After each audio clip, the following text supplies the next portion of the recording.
¿Está más complicado que el año pasado? Mira, el año pasado sí, sin duda, el año 24 fue mejor. Que 23-24 fue mejor que el... Perdón, 24-25 fue... Perdón, el anterior. 23-24 fue mejor que el 22-23. Sí. ¿Sí? Llovió un poco más. En el 22-23 tuvimos... El inicio de seca fue en el momento de implantación de los campos. Fue más tirando de septiembre, octubre, noviembre y diciembre. Ahora veníamos con una buena agua útil en el suelo, veníamos con una buena humedad y empezaban a preocuparnos un poquito los pronósticos a largo plazo.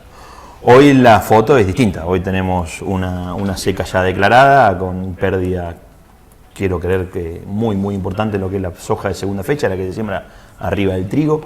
La soja de primera es la que en mejor situación está, pero podemos ponerle un 30, un 35% de rinde menos que lo esperado. Y el maíz de primera fecha ya tiene un impacto también alrededor del 30-40%. Pero ¿cómo complica económicamente esto? Porque más allá de esto, también están los insumos en dólares, también bajó el dólar, ¿verdad? Pero siguen teniendo insumos en dólares, siguen teniendo retenciones, ¿no? Y también la soja en el mercado también bajó. También la soja bajó, bueno, claro. Hoy la coyuntura es la tormenta perfecta, se podría decir. Sí. Tenemos seca declarada, un financiero que arrastramos que no está de nada acomodado, de la primera seca de hace 2 campañas atrás. Tenemos una situación de precios internacionales por el piso histórico. Siempre decimos que la soja es peronista, siempre ha estado en bonanzas en otros periodos y bueno, y unas retenciones que siguen siendo altas, que nos habían prometido que le iban a bajar. Entendemos cuál es la situación, el porqué de no bajarlas, pero bueno, hoy por hoy se mezclan otro condimento más, que es el clima, que nos está jugando en contra. Cuando yo te hablo del 20, el 30, el 40, el 50% es de lo que esperábamos de rinde, es decir, cuando el productor se sienta a decidir qué va a sembrar en cada campo, lo que hacemos es un número esperado de rendimiento con unos costos aproximados y con una rentabilidad deseosa o esperable. Cuando hablamos de 30-40% menos, estoy hablando de un golpe de lo más jodido porque son, habiendo gastado en dólares y todas las inversiones, con campos arrendados, con precios de alquileres altísimos, nos pegan la cosecha, que es una vez que ya hiciste todos los gastos, es lo único que tenés. Es lo único que te queda. Entonces, como decía mi abuelo sabiamente, cuando tenés kilo todo lo manejás, cuando no tenés kilo no podés manejar nada.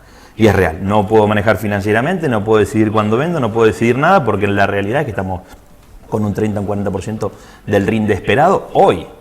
Los pronósticos a 3 meses por delante son nefastos. Entonces, la realidad, que virtualmente podemos hablar de la pérdida total de la cosecha, si es que tenemos que ser tremendistas o asociar los pronósticos trimestrales del Sistema Meteorológico Nacional con el estado actual de reserva de agua en el suelo. No tenemos reserva de agua, las napas están por el piso, empieza a haber problemas de funcionamiento de los molinos. Casualmente, la semana pasada quise llamar a mi molinero, que Claudio siempre me da una mano, me dice, Cristian, tráete las manos, ¿cuál es tu problema? No, tengo que modificar acá. No, me dice, si no es emergencia de que no tenés agua, tengo que ir a otro lado. Así que realmente la problemática es grave y en todos los sectores. Uno es fácil cuantificar por ahí lo que es soja, maíz, trigo y demás, pero la ganadería no está exenta, al contrario. Claro, empiezan a aparecer rodeos de primicia, le decimos nosotros, ¿no? La zafra se hace allá zafra se le llama cuando destetamos los terneros y pasan a invernada. Ahí aparece el invernador como comprador y el criador como oferente de ese ternero. Una forma de hacer rendir el campo es destetar todo lo que son los terneros y venderlos, sacarlos del campo. En esta época, por lo general, la oferta es 0, la demanda es 100, claro. Y hoy por hoy están apareciendo rodeos grandes de animales que vos ves que son con una genética impresionante, con una calidad bárbara, que el tipo necesita estirar el campo, le decimos nosotros, ¿no?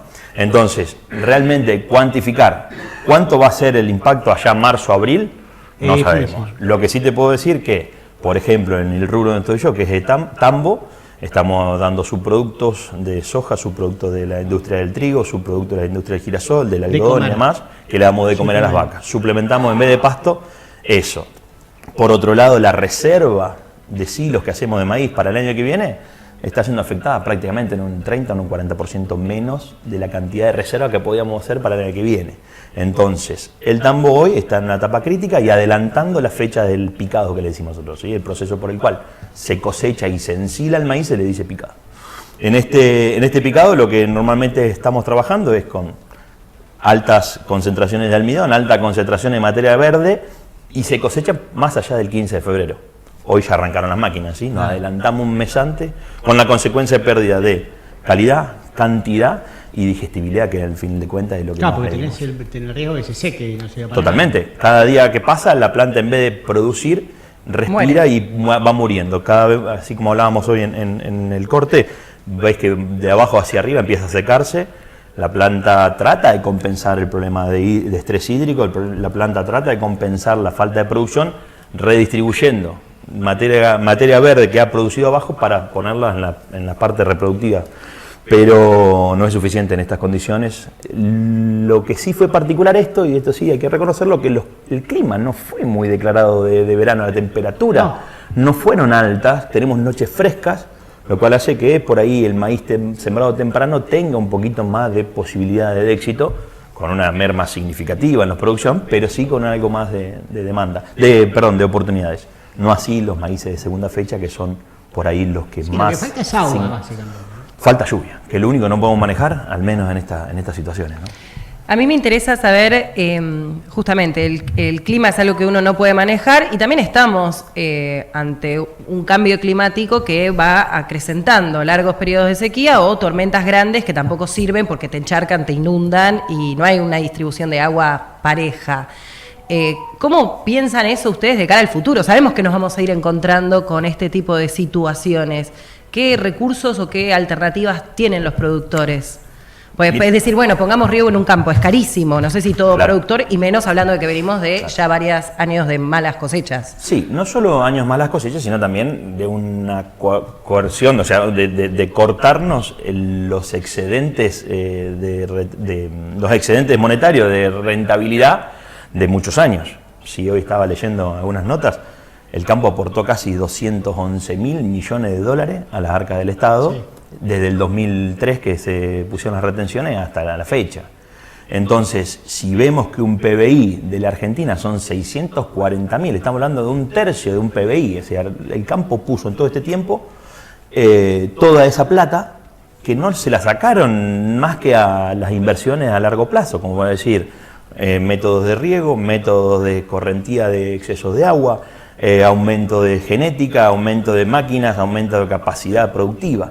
Entonces, en esta coyuntura, donde nos sacan el 35% de manera directa de lo que nosotros producimos, hoy por hoy los números de la soja más o menos están dando menos $80 por hectárea, y el Estado se lleva a $474. Entonces, digo, así no, así lo único que nos queda, la timba con el de arriba y decirnos, che, mandá la lluvia que corresponda. Entonces, toda la tecnología que el mundo ha avanzado, hay riego, hay silicatos que sirven para hacer de reserva de agua en el suelo, hay un montonazo de industria. Israel, en lo que es seca, es líder mundial. Y en Israel en pleno desierto están trabajando y produciendo en pleno desierto. Entonces, la tecnología está, lo que no tenemos la capacidad ni financiera, porque eso es otra. Argentina está destruido, el crédito, no tenemos tasas reales que podamos invertir. El régimen de tenencia de tierra también es otra. Cuando vos alquilás una vez por año y todos los años tenés que plantear un nuevo contrato y decir, no sé si me voy a quedar, no podemos hacer inversiones que se amortizan a 10, 15, 20 años. Si el contrato se me vence, yo no puedo invertir hoy y amortizar en 20 años cuando mañana me sacan el campo. Entonces, la verdad que es una tormenta perfecta. Hacer mucho más de lo que estamos haciendo no la veo, siempre y cuando las condiciones del país sean estas. Retenciones del 35 y sin capacidad financiera y sin un norte fijo. Lo que cada uno de los productores me dicen, Cristian, poneme la regla que quiera, pero ponémela y no me la saques más. Claro. Son para allá, listo, vamos para allá. Pero la regla, porque el IVA vino para un año, las retenciones vino por un momento, las asignaciones vinieron para un año, todo vino para un año en Argentina y venimos arrastrando estas condiciones desde mucho tiempo. Sí, por eso yo lo que te digo, una de cal y una de arena, ¿no? Es verdad lo que dicen, pero por ejemplo, cuando yo veo que la sociedad rural, creo que el 9 de julio, le hace juicio al Estado, a la provincia, porque le sube las tasas, pero no te quejas que no te sacan las retenciones. ¿Entendés? Ahí hay una asimetría que a mí no me gusta, ¿viste? Porque si estás quejándote que las tasas son muy altas, que no son rentables, bueno, quejate de las retenciones también, ¿no? Totalmente. Por eso a nosotros nos cuesta mucho decir que las retenciones hay que sacarlas, pero la realidad es que hay que sacarlas. y lo prometiste. Y yo te banco, sabemos, así como estuvimos aportando del 2001 hasta acá, sin mayores inconvenientes, vamos a decir lo que es, sin mayor inconveniente, salvo el 2008, después las retenciones siempre fueron una en boga de decir, che, sácamela, no sácamela, la cuestión es que siempre la toleramos. Sí, porque también había un mercado que respondía, donde la soja tenía un valor elevado, entonces vos podés dar un excedente, el tema es cuando no tenés. Bueno, hoy siguen aumentando las tasas de todos lados, y si nos olvidamos, hace 2 años atrás, el intendente nuestro nos dijo, bueno, te postergo el pago de la tasa, qué sé yo, y la verdad que no alcanzó, le pagan el 26%. Y si no da un servicio, estamos más para hacer una demanda colectiva, para que nos devuelvan la guita que los que pusieron, de que seguir tolerando y decir, che, paguen los servicios. Entonces, todo es, vamos a ver al campo qué es lo que más tiene. Bueno, el campo sabe que tiene tierra arrasada, no tenemos más datos, no tenemos más nada. ¿Qué vamos a hacer ahora? El campo ya está. Bueno, ahora miramos todo vaca muerta. El campo también mira vaca muerta, porque en esta cuenta de decir, tenemos tanto de gasto y hay que recaudarlo para gastar, es decir, ¿quién va a poner la plata que el campo no puede poner? Entonces, ¿quién mira? Miramos vaca muerta. El día que vaca muerta reemplace las retenciones del campo, ojalá se nos saquen. Pero hoy necesitamos... mucho tiempo todavía. Faltan 12 años. Vaca muerta es algo que es una realidad, pero que necesita inversiones, y inversiones extranjeras. Y para que haya inversiones extranjeras no tiene que haber cepo, porque se tiene que poder... Eso, las reglas claras para que uno pueda invertir. Y el campo en marzo se le termina la cuenta. Además, no son tontos. Ya pasó con Chevron en Vaca Muerta, ¿no? El gobierno anterior, el de Cristina, ¿no? El anterior hizo un acuerdo con Chevron y le dijeron que iban a poder girar las utilidades y después le dijeron, no puede girar más. Entonces, que se quema con leche una vaca que llora, ¿no? Lo van a pensar mucho antes de venir a poner $1 acá. Lo mismo pasa con los galpones de pollo y cerdo. Si vos me decís que mañana dijeron 12 personas que yo me tengo que ir, me tengo que ir. Entonces, esos son los mensajes en contra de la producción. Sí, tal cual. Claramente. Entonces, lo que necesitamos es, che, todo el plan que tenían, muéstrenmelo. Y a su vez, métanle pata porque nosotros no llegamos a la próxima campaña. No llegamos. Hoy las tasas de interés son tremendas. Tengo una consulta. Cuando yo era más chica y venía al campo, en general uno se encontraba con campos donde predominaban los animales. Entiendo que después del 2000 para acá es que está el boom de los cultivos, la soja. O sea, le pusimos el título de soja, pero no es lo único que hay en los campos, la soja, ¿no? ¿Estamos de acuerdo? Este tipo de clima... Uno dice, bueno, al productor le conviene volver a comprar animales y cambiar su forma de negocio, pues sabemos que en una seca vas a perder toda la producción, pero es raro que se te mueran todos los animales, ¿no? Sí. Como si uno decís, bueno, cambia de nuevo la lógica de mercado y quizás ya, si el valor internacional de la soja ya no te rinde lo que rendía, decís, bueno, dejo de producir. Para hacer un número práctico, todos aquellos campos que pasaron de la ganadería a la agroculturización, o sea, a la agricultura, perdieron alambres, perdieron aguadas, perdieron molinos, perdieron pasturas, perdieron suelo, perdieron de todo. Volver a instalar todas esas cuestiones son más o menos lo mismo que invertir en riesgo. $10.000 por hectárea. A grandes números va a ser. Lo que vale el campo hay que ponerlo de arriba para armarlo en ganadería como corresponde. Entonces, poner las vacas, comprar todo de vuelta. La realidad es que hay campos que no deberían haber pasado nunca a agricultura. Eso también hay que decirlo. Hay campos que son ganaderos y hoy por hoy siguen en un estado marginal, que en las cuestiones, cuando el clima se cae un poquito o el precio se cae un poquito, ya esos campos dejan de ser rentables. En este proceso de volver a la normalidad y llevar a los campos de ganaderos a volver a ser ganaderos es muy lento. Sí, sobre todo porque también el cultivo implica que, por ejemplo, no tengas que tener árboles, se arrasaron un montón de árboles en algunos campos. Sí. Yo he visto cómo sacaban y quemaban árboles para que pueda haber mayor posibilidad, entonces vos tenés animales que no van a tener sombra. Total, hasta que vos tengas un árbol son 10, 15 años. La Comunidad Europea no te compra esa soja. ¿Cuál? La que está sembrada en lugares desmontados. Exacto. Bueno, nosotros estamos en la pampa húmeda, esto es una pradera como original, no había árboles, o sea, esto es una pastura con algún que otro arbusto, algún tala, alguna cosa muy específica. Nativa. Lo que nosotros vemos acá como eucalipto, acacio negro, paraíso y demás, son todos traídos por los colonos y son todos traídos por el humano. ¿Sí? Entonces, desde el punto de vista de desmonte, no es algo que nosotros tengamos que preocuparnos en el sentido propio de que estamos rompiendo el medio ambiente o el ecosistema. ¿Sí? A mí, como buena persona que vive en el campo, que tiene vaca y que trabaja con vacas, yo no tengo vaca, trabajo con vacas, la sombra es fundamental. Y adentro de ese número es lo que te pongo también el hecho de acceso a la sombra. Claro. Normalmente los campos eran de 15 o 20 hectáreas con un monte en el medio y en ese monte había una persona que cuidaba la vaca. Y eso se desarmó. Sí. Entonces es muy difícil, perdón, en resumen, es muy difícil Claro. volver a la ganadería cuando la ganadería tampoco es negocio. Vos hablar con el criador, no es negocio. Hablar con el filotero, no es negocio. Hablar con el invernador, no es negocio. Entonces, hoy por hoy, encontrar los fildotos vacíos. Bien, vamos a ver unas imágenes. Hay una que son 3, señor director, y me expliques que es un mapa de calor. La de 3 es campaña 2023, 2024 y 2025. Ahí se ve claramente la diferencia de temperatura, Sí. pero la duda que tengo yo, ¿esa es la temperatura de la Tierra? No, eso es lo que vos estabas viendo ahí. Yo no estoy viendo las imágenes, pero lo que si está bien el orden que lo pasé, eso lo que ves es una imagen satelital, ¿sí? A diferentes fechas, todas alrededor de los primeros días de enero, del 23, del 24 y del 25. Lo que vos parece temperatura es porque en realidad lo rojo es poca producción de biomasa, es decir, poca vegetación, Ajá. y lo verde es mucha vegetación. Ah. ¿Sí? Eso se llama No es NDVI. calor, eso. No es calor, eso es NDVI. El NDVI es un índice que se genera a través de los resultados y del análisis de las imágenes satelitales. ¿Sí? Es un término muy técnico, pero a mayor NDVI, al valor de NDVI más alto, nos dice que hay más cobertura de vegetación y de mejor calidad.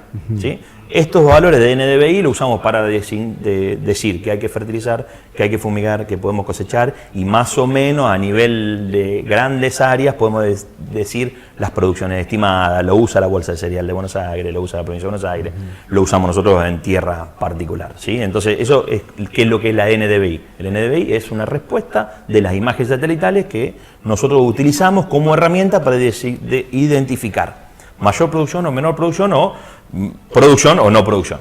Si vos ves las imágenes del 23 son análogas con las del 25. Sí, en el 23 sí. tenemos la emergencia Sí. agropecuaria Se declarada, parecen, sí. y en el 25 estamos en pleno proceso. ¿Sí? Todos los valores por encima de 0,5 podemos decir que es un campo o una producción aceptable para arriba. De 0,5 para abajo está muy mal. Si sumamos en el histograma final, hay un histograma que dice cuántas hectáreas hay con cada rango de NDVI. Si sumamos las primeras 3 columnas, son casi 70.000 hectáreas que tenemos afectadas con producciones tendientes a cero. No te quiero decir cero, pero con producciones tendientes a cero. Esto es a modo de ejemplificar o dar sustento técnico a lo que te decía hace un ratito. Las hojas de primera son los mejores valores de NDVI, lo que ves verde un poquito más fuerte, que tuvo una buena implantación, que tuvo una buena preparación del suelo y agua útil como para que las raíces exploren.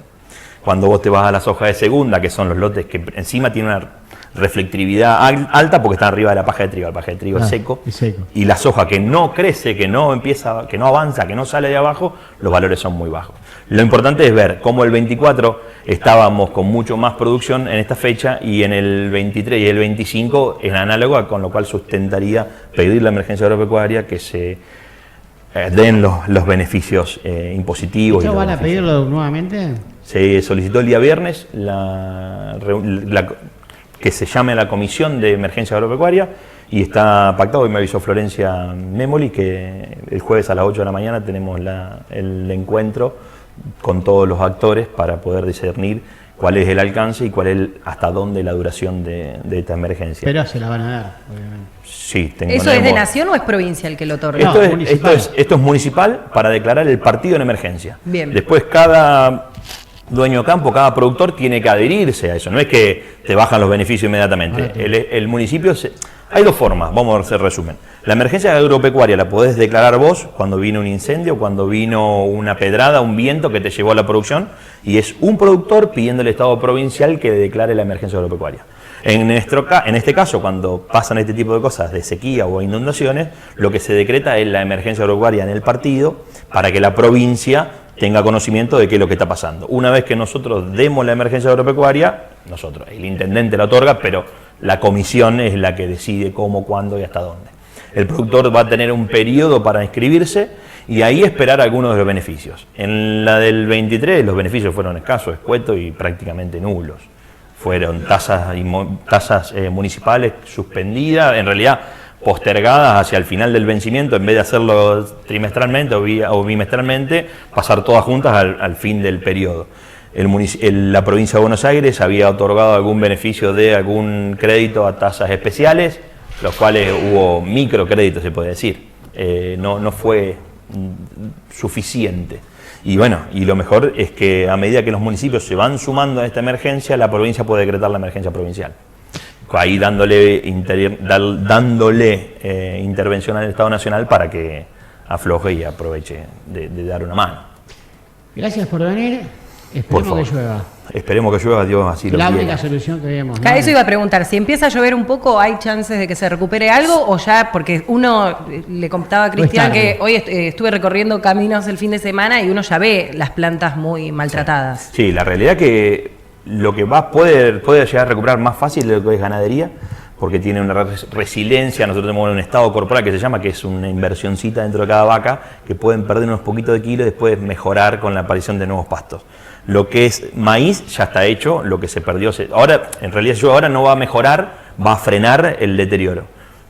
Soja de primera no va a recuperar más de un 5, un 10, un 15% de ese 30 o 40 original. La soja de segunda, el que tiene más capacidad de resiliencia o más capacidad de recomponerse, pero no es indeterminado la cantidad de recomposición de ese rendimiento, porque todo este periodo que perdimos, donde la planta estaba sobreviviendo, no trabajando y produciendo, estaba sobreviviendo, es tiempo y es energía que la planta perdió para poder seguir adelante. Asimismo, la falta de agua quita la vida del suelo. Nosotros, hay dos formas de concebir el suelo. El concebir el suelo es un lugar donde yo siembro o un sistema biótico y abiótico donde hay procesos químicos que se van dando y todo se ve necesariamente intervenido por el agua. A mayor humedad, mayor bioactividad de raíces, de microorganismos, de bichitos, bolitas, de hormiga. Entonces, eso ahora también se está muriendo. Y hay que reactivar todos los procesos biológicos del suelo para poner, por ejemplo, el nitrógeno químico a nivel biológico asimilable, un proceso propio, ¿no? Entonces, ese parámetro también hay que tenerlo en cuenta y son tiempos de retroalimentación que se van dando. Entonces, hoy por hoy, si ya llueve, no veo una mejora significativa. Sí vamos a cosechar con otro color porque va a haber la soja un poquito así, pero más verde. Claro. Esa es la realidad. Gracias por venir. No, Muchas por favor. gracias.